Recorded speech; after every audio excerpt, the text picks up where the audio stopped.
할렐루야. 서로 축복하십니다. 월 한 달 복 받고 사세요. 5월 달을 가리켜서 무슨 달이라고 그래요? 가정의 달이라고 그러죠.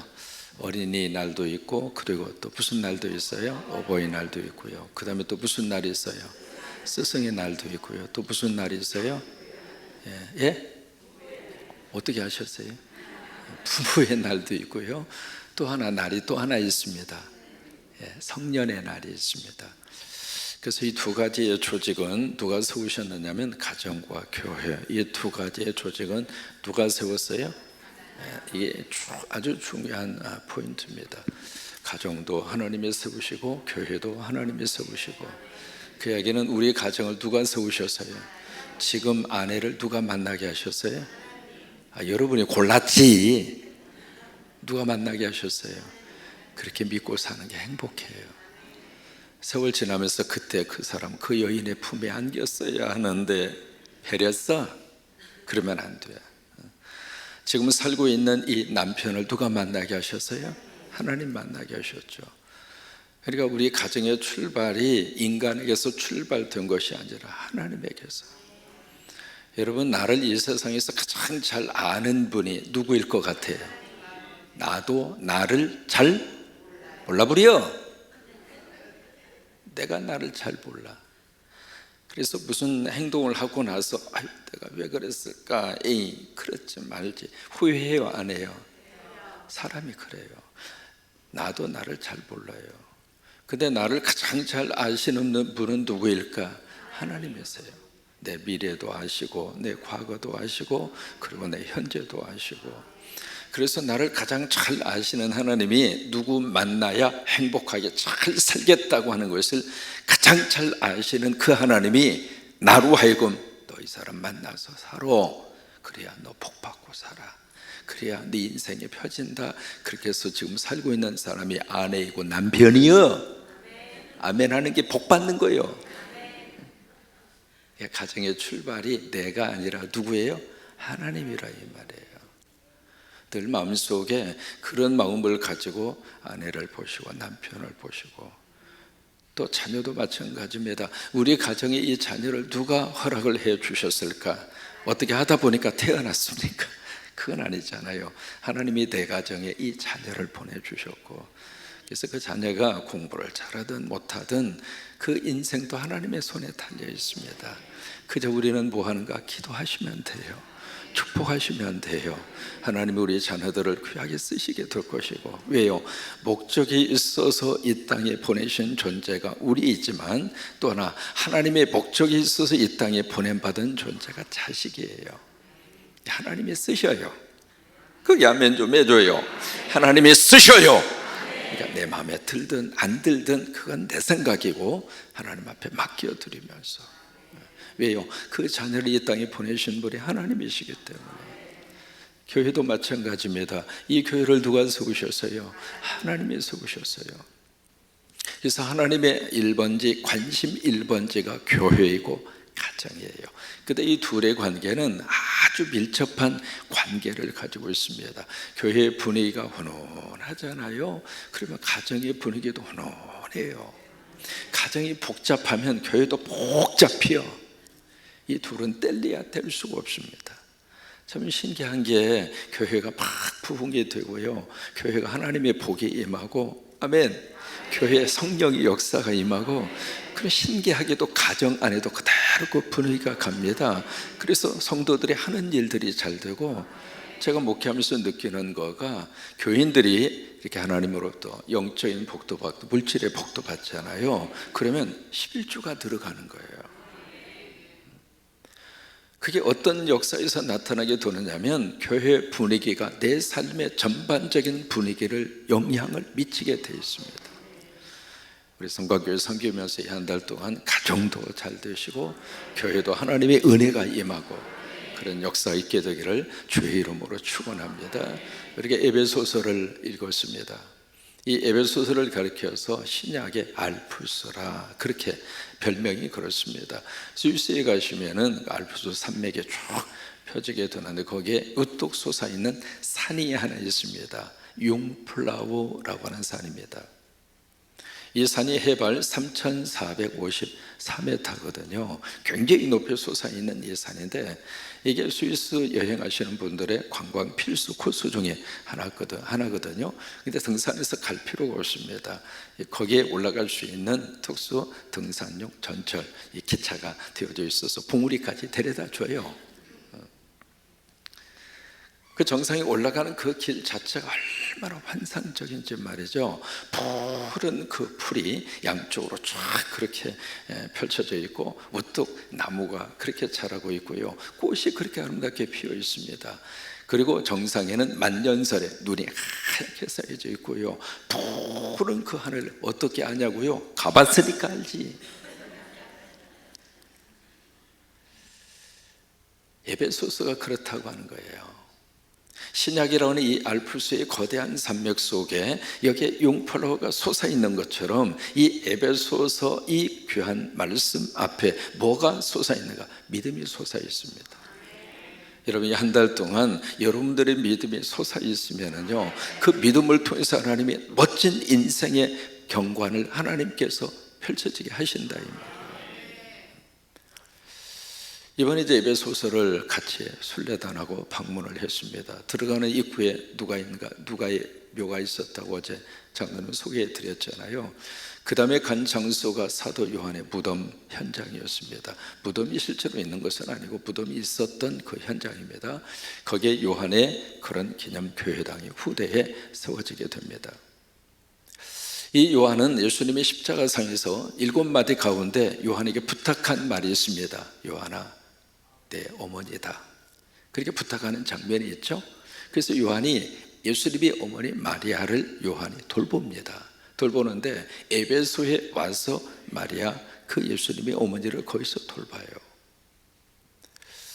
또 하나, 이 요한은 나중에 박해를 받고 어디로 유배 생활을 떠났는가 아시잖아요. 그 반모섬으로 유배 생활에 떠나게 되고, 그를 박해했던 황제가, 도미티안 황제가 사살을 당해서 죽습니다. 그리고 요한이 유배 생활에서 끝납니다. 사실은 요한이 유배를 떠났을 때에는 그 섬에 갇혀서 얼마나 괴로웠겠어요. 근데 괴로운 그 유배 생활을 통해서 하나님은 계시록을 쓰게 하셨습니다. 참 이게 하나님의 거룩한 축복이에요. 여러분, 내가 넘어져도 넘어진 자리에서도 하나님이 우리에게 복 주십니다. 나는 실수했지만 실수한 그것조차도 하나님이 합력해서 선으로 만들어 가십니다. 요한의 입장으로서는 복음 증거가 다 차단을 당했고 섬에 갇힌 신세가 되었지만, 땅에서는 갇혔지만 하나님이 하늘의 문을 여신 겁니다. 그래서 계시록을 쓰게 되는 놀라운 축복을 요한이 pat모섬에서 가지게 된 거예요. 그래서 유배 생활을 끝내고 거기서 풀려나서 에베소로 다시 돌아옵니다. 그 에베소서 요한이 무엇을 썼는가? 요한 복음을 씁니다. 그래서 에베소라는 지역은 우리 기독교 역사에서 아주 중요한 의미를 가지고 있는 현장이 에베소입니다. 이번에 그 지역을 쭉 우리가 잠깐 위에서부터 아래까지 쭉 그렇게 걸으면서, 거기에는 또 하나 세계 7대 불가사의 중에 하나였던 아데미 신전이 있었던 장소가 에베소입니다. 순례팀은 봤습니다. 이 거대한 신전의 그런 기둥들, 무너진 현장들을 직접 거기서 봤습니다. 오죽하면 세계 7대 불가사의라고 했겠어요. 어제 소개를 해드렸던 아테네에 있었던 파르테논 신전, 그것보다도 더 웅장했습니다. 이 건물의 이 길이가 100m였습니다. 어제 파르테논 신전은 70m였거든요. 폭이, 아데미 신전은 폭이 53m였습니다. 놀랄 만합니다. 놀랄 정도가 아니죠. 기둥이 몇 개가 세워져 있는가? 100개가 세워져 있었습니다.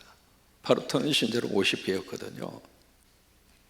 이 거대한 아데미 신전이 거기에 세워져서 누구를 숭배하고 누구를 섬겼는가? 아데미라고 하는 여신입니다. 앞가슴에 나 뭐라고는 안 할게요. 그게 몇 개 달렸다고 어제 소개받았어요. 무슨 놈의 그것이 24개나 주렁주렁 달릴 정도로.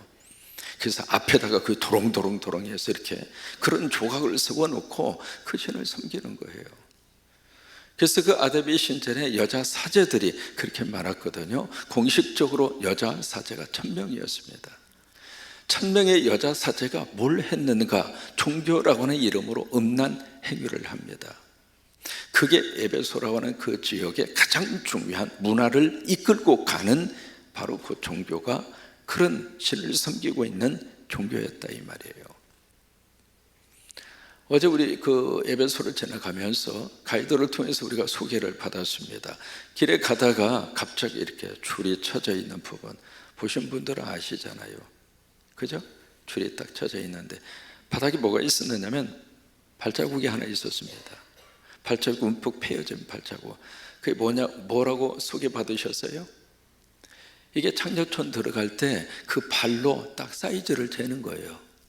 발로 딱 재서 그 발바닥 사이즈가 작으면 미성년자요, 출입 불가.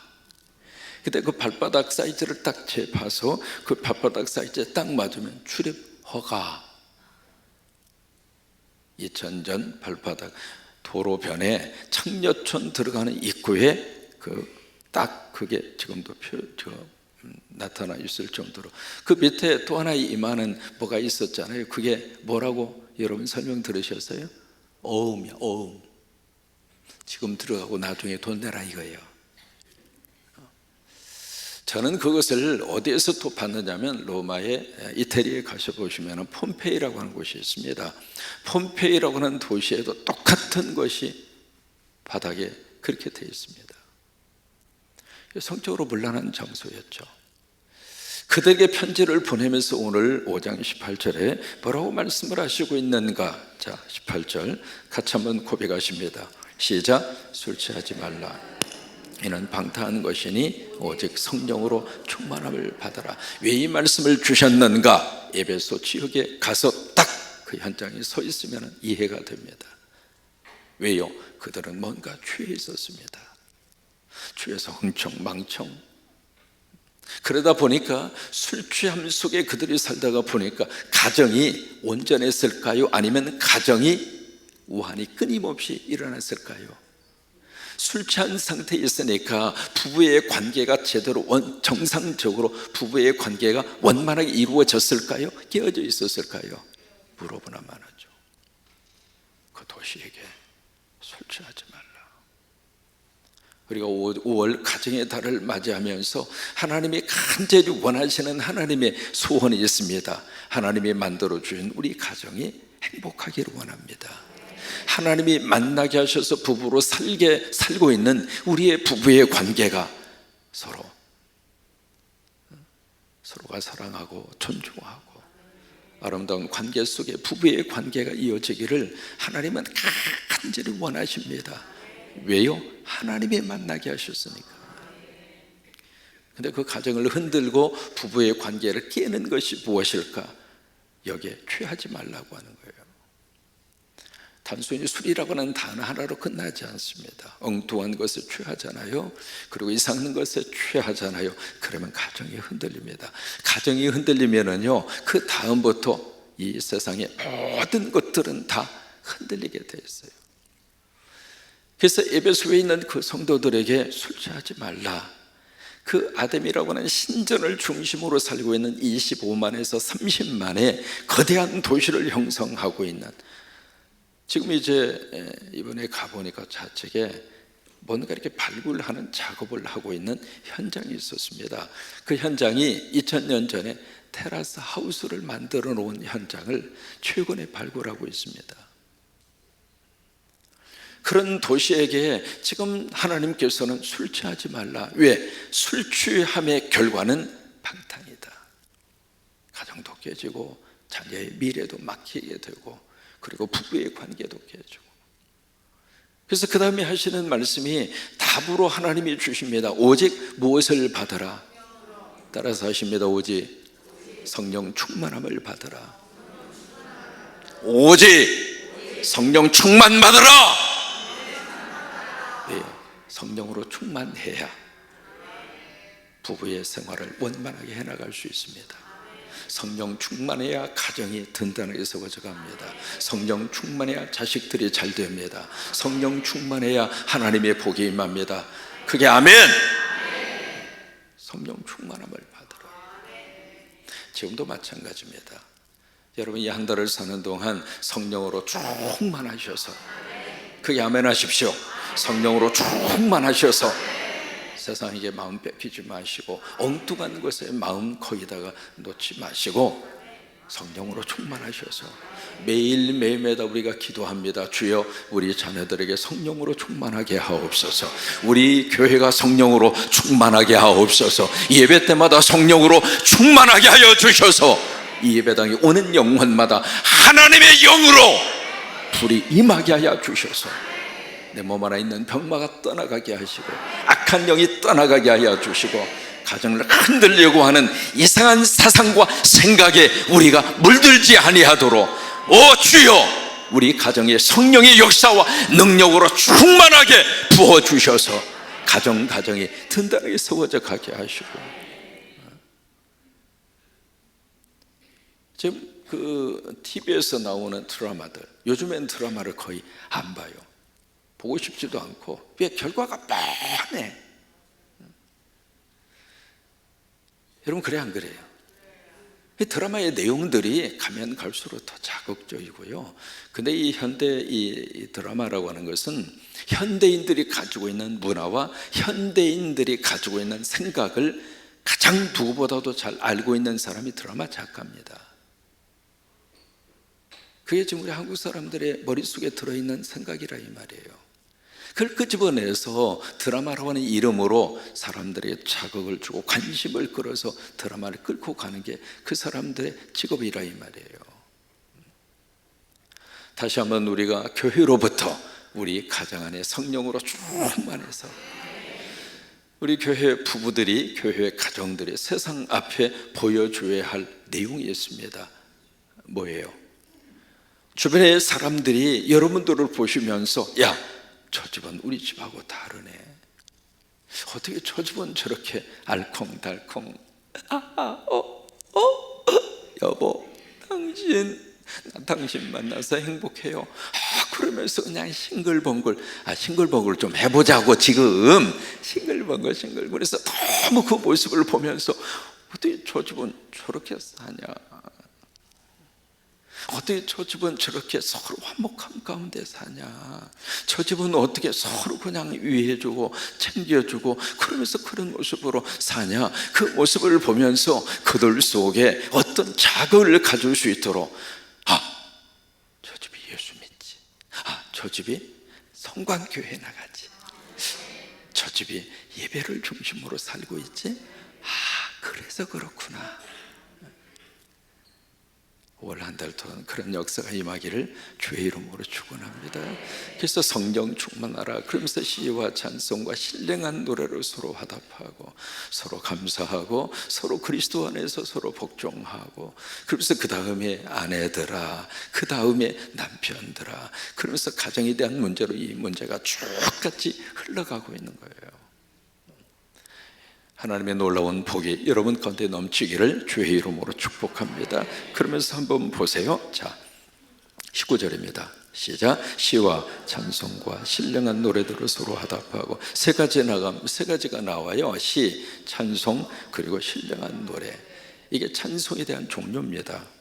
그것으로 서로 화답하고 이쪽에서 찬송하니까 저쪽에서도 찬송하고, 그러니까 찬송에 대한 입이 열린 거예요. 성령으로 충만하면 찬양이 열립니다. 성령으로 충만하면 여기서부터 영적 찬양이 흘러나옵니다. 성령으로 충만하면 운전하면서도 찬양하고 설거지하면서도 찬양하고 밥을 하면서도 찬양하고, 그렇게 해서 찬양을 해서 만들어낸 음식과 밥은 먹는 사람도 찬양해요.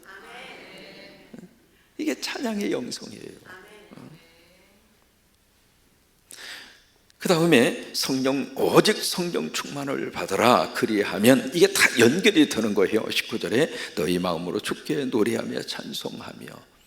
이게 입으로 찬송하는 것으로 끝나는 것이 아니라 내 속에서부터 찬송이 터지고 그리고 노래가 터져요. 그 다음에 20절 성령 충만을 받아라. 그러면 20절 범사에 같이 고백합니다. 범사에 시작. 범사에 우리 주 예수 그리스도의 이름으로 항상 아버지 하나님께 감사하고. 두 가지, 범사에 그리고 항상. 좋은 일이 있을 때만 감사하고 내 마음에 들을 때만 감사하고, 그게 아니에요.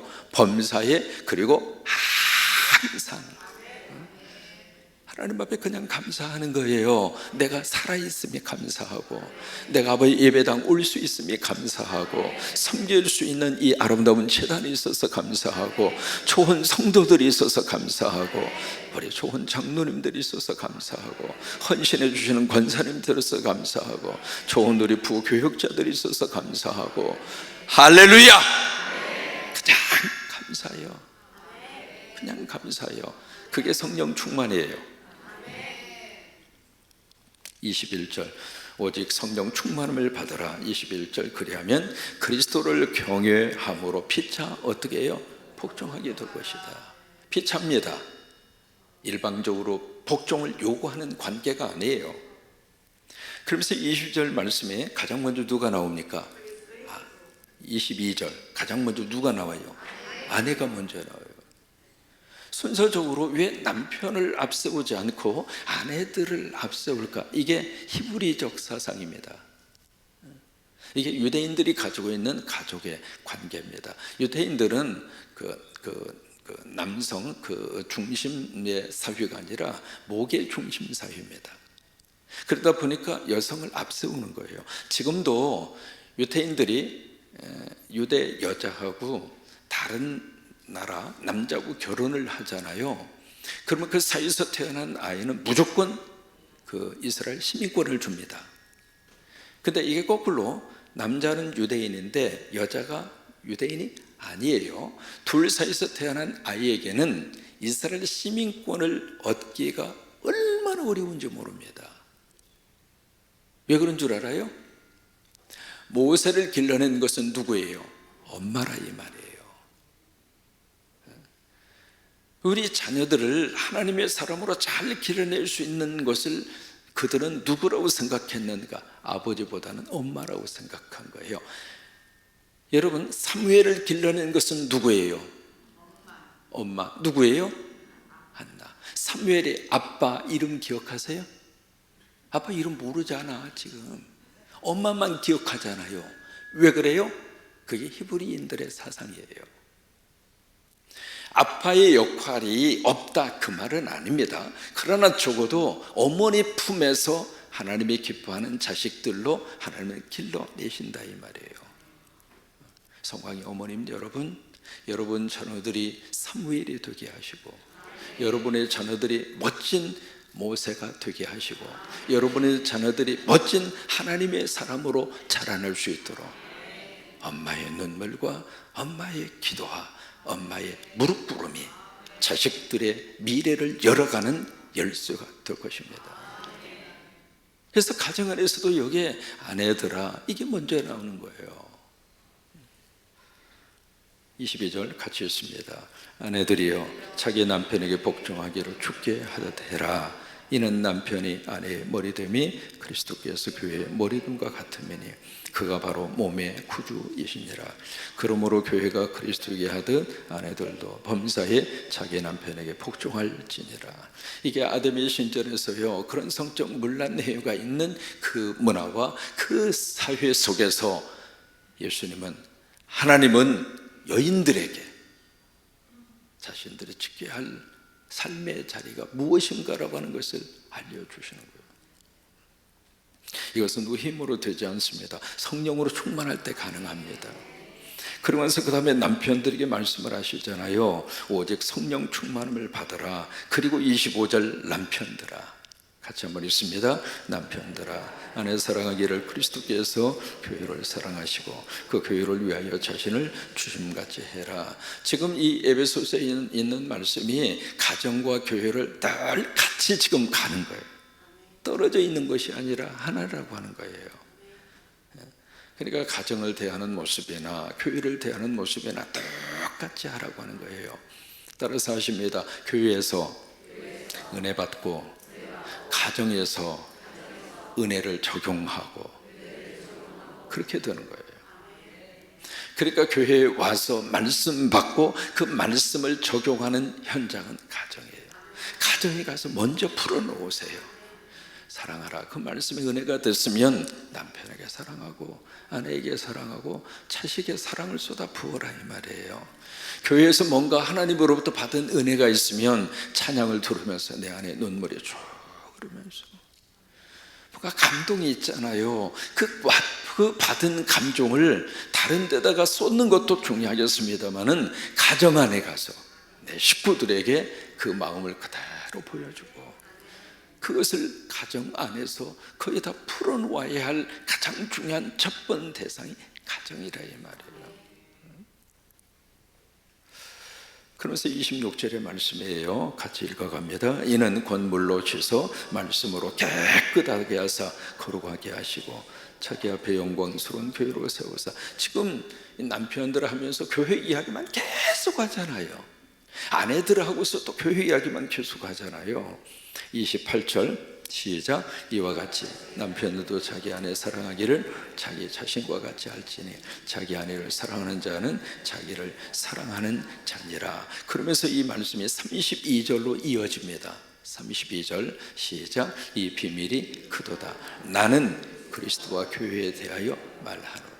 아니 지금까지 아내들아 남편들아 가정에 대한 부분을 쭉 말씀을 하시다가 마지막 부분에 가서는 나 지금 그리스도와 교회의 관계를 말하고 있는 거야 그렇게 말씀을 하시고 있거든요. 그러니까 이 둘의 관계가 어떤 관계라고 하는 것을 지금 그들에게 말씀을 하시는 거예요. 가정과 교회, 교회와 가정. 마지막 절입니다. 33절 시작. 그러나 너희도 각각 자기 아내 사랑이를 자신같이 하고 아내도 자기 남편을 존경하라. 올 한 달 우리의 가정이 이 말씀 앞에 든든하게 잘 세워져서 여러분 가정의 복에 충만하면 가정 안에 하나님의 은혜가 임하면 가정 안에 성령 충만한 사람 한 사람만 있어도 그 사람 때문에 하나님이 우리의 가정을 축복하세요. 성령 충만한 사람 딱 한 사람만 있어도 그 가정을 하나님께서 성령으로 충만하게 하세요. 여러분 내가 믿음으로 기도하고 믿음으로 눈물을 흘려서 여러분들의 믿지 않는 가정의 식구들이 여러분 저 가만히 생각해 보세요. 처음에 결혼해서 가서 나밖에 믿지 않았는데 세월이 흐르면서 한 사람 두 사람 믿음의 자리로 돌아오고 여기 와서 세례를 받고 여기 와서 하나님 앞에 예배하고 여러분 그런 역사가 있었어요? 없었어요? 있었잖아요. 그런 거예요. 그러니까 나 한 사람이 성적으로 충만하면 그 은혜가 우리 가정의 식구들 특별히 자식들까지도 그 은혜가 흘러가요. 올 한 달 그런 복이 임하기를 주의 이름으로 축원합니다.